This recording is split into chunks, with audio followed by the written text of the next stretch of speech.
ఈ రోజు అయితే day 2 of 88 days to build my dream physics. Starting with scotch అయితే కొట్టుండే మనం 110k ఇస్తుండే, అట్లా 5 sets అయితే కొట్టుండే. ఈచ్ సెట్ అయితే మనం 3 reps అయితే కొట్టినాం. అండ్ సెకండ్ వచ్చేసి మనం చెస్ట్ బెంచ్ అయితే కొట్టుండే 67.58 ఉండే, అట్లా 4 sets.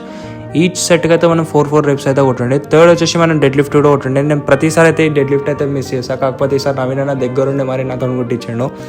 అండ్ 130k ఇస్తుండే, అట్లా 5 sets అయితే కొట్టుండే. ఈచ్ సెట్ అయితే 2 reps. అండ్ ఫైనల్గా అయితే మనం ఫార్మర్ వాక్తో అయితే ఎంజాయ్ చేసినాం విత్ నో రెప్స్, అంటే లైక్ రెప్స్ కౌంట్ చేయకుండా ఫుల్ బాడీ పర్పస్ కోసం అయితే ట్రైన్ చేసిండే. అండ్ లాస్ట్ దీంతో ఏం చేద్దాం అనేసరికి అన్న డిప్స్ కూడా కొడతామని చెప్పేసిండు పోట్రాక్షన్ బోర్డ్లో. సో ఇది కూడా నేను ఫస్ట్ టైం కొడతామని నవీన నేర్పించుండే. అండ్ ఈ వీడియోలో అయితే ఇంతే. సో ఇదైతే మన డే 2. అప్కమింగ్ వీడియోస్లో అయితే మీరు చూడవచ్చు నేను ఏ విధంగా అయితే నా డ్రీమ్ ఫిజిక్ని అయితే నేను బిల్డ్ చేస్తాను అని చెప్పేసి. Follow for more fit with Riteish.